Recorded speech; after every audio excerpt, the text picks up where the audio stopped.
കോവളം മണ്ഡലത്തിലെ രാഷ്ട്രീയ സമവാക്യങ്ങളെ അടിമുടി മാറ്റിമറിച്ചുകൊണ്ട് എൻ.ഡി.എ മുന്നോട്ട് വയ്ക്കുന്ന ടി.എൻ. സുരേഷിന്റെ സ്ഥാനാർത്ഥിത്വം കേരള രാഷ്ട്രീയത്തിൽ പുതിയൊരു വിപ്ലവത്തിന് തുടക്കം കുറിക്കുകയാണ്. കാലാകാലങ്ങളായി ഇടത് വലത് മുന്നണികൾ മാറി മാറി ഭരിച്ച കോവളത്ത് വികസന മുരടിപ്പിനും അവഗണനയ്ക്കും അറുതി വരുത്താൻ ബി.ജെ.പി ഉയർത്തുന്ന ഈ സർപ്രൈസ് നീക്കം കൃത്യമായ രാഷ്ട്രീയ ലക്ഷ്യങ്ങളുള്ളതാണ്. ആർ.ജെ.ഡി സംസ്ഥാന സെക്രട്ടറി സ്ഥാനത്ത് നിന്ന് രാജിവെച്ച് ബി.ജെ.പി പാളയത്തിലെത്തുന്ന ടി.എൻ. സുരേഷ് ഒരു രാഷ്ട്രീയ നേതാവ് എന്നതിലുപരി തീരദേശ സാധാരണക്കാരുടെ പ്രശ്നങ്ങൾ തൊട്ടറിഞ്ഞ വ്യക്തിയാണ്.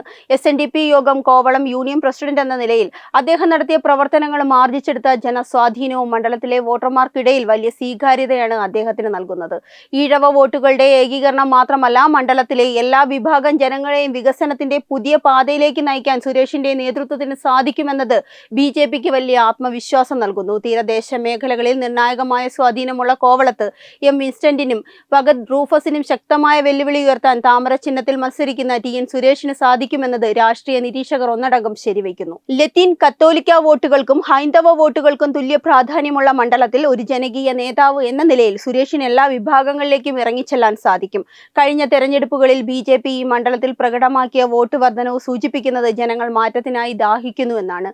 കേന്ദ്ര സർക്കാരിന്റെ ജനക്ഷേമ പദ്ധതികൾ താഴെത്തട്ടിലേക്ക് എത്തിക്കുന്നതിനും തീരദേശ വികസനത്തിന് പുതിയ മാതൃകകൾ തീർക്കുന്നതിനും ടി.എൻ. സുരേഷിന്റെ സ്ഥാനാർത്ഥിത്വം വലിയ പങ്ക് വഹിക്കും. സമുദായ വോട്ടുകൾക്കപ്പുറം വികസനവും സമാധാനവും ആഗ്രഹിക്കുന്ന ഓരോ വോട്ടറുടെയും മനസ്സിൽ ഇടം പിടിക്കാൻ അദ്ദേഹത്തിന് ഇതിനോടകം തന്നെ സാധിച്ചിട്ടുണ്ട്. എസ്.എൻ.ഡി.പി കരുത്തിൽ തീരദേശ പടയൊരുക്കം നടത്തുമ്പോൾ അത് കോവളത്തിന്റെ ചരിത്രത്തിലെ തന്നെ ഏറ്റവും വലിയ പോരാട്ടമായി മാറുകയാണ്. മുമ്പ് മണ്ഡലത്തിൽ മത്സരിച്ച് മികച്ച പ്രകടനം കാഴ്ചവെച്ച അനുഭവ സമ്പത്ത് സുരേഷിന് മുതൽക്കൂട്ടാകും. ബി.ജെ.പിയുടെ കരുത്തുറ്റ സംഘടനാ സംവിധാനവും സുരേഷിന്റെ വ്യക്തിപ്രഭാവവും ഒത്തുചേരുമ്പോൾ കോവളത്ത് താമര വിരിയുമെന്ന കാര്യത്തിൽ സംശയമില്ല. അഴിമതിക്കും സ്വജന പക്ഷപാതത്തിനുമെതിരെയുള്ള ശക്തമായ നിലപാടുകളും എല്ലാവരെയും ഉൾക്കൊള്ളുന്ന വികസന കാഴ്ചപ്പാടുകളും സുരേഷിനെ മറ്റുള്ളവരിൽ നിന്ന് വ്യത്യസ്തനാക്കുന്നു.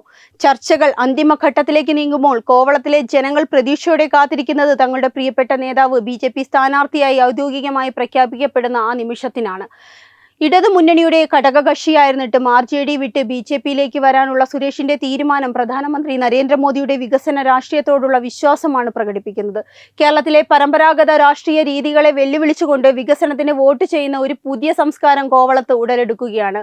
എം വിൻസെന്റിന്റെയും ഭഗത് റൂഫസിന്റെയും രാഷ്ട്രീയ അടിത്തറകളെ ഇളക്കാൻ പോകുന്ന ജനകീയ പിന്തുണ ടി.എൻ. സുരേഷിന് പിന്നിലുണ്ട്. തീരദേശ ജനതയുടെ നീറുന്ന പ്രശ്നങ്ങൾക്ക് ശാശ്വത പരിഹാരം കാണാൻ കേന്ദ്ര ഭരണത്തിന്റെ പിന്തുണയുള്ള ഒരു ബി.ജെ.പി പ്രതിനിധിക്ക് മാത്രമേ സാധിക്കൂ എന്ന ബോധ്യം വോട്ടർമാർക്കിടയിൽ പ്രകടമാണ്.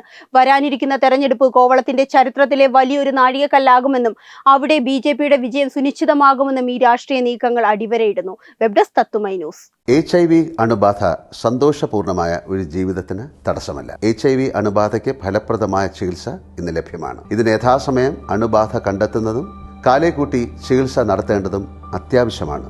സൗജന്യമായ ചികിത്സയും മാർഗനിർദ്ദേശങ്ങളും സർക്കാർ ആശുപത്രികളിലെ ART അഥവാ ഉഷസ് കേന്ദ്രങ്ങളിൽ ലഭ്യമാണ്. ആരോഗ്യ സംരക്ഷണം ഓരോരുത്തരുടെയും ഉത്തരവാദിത്തമാണ്.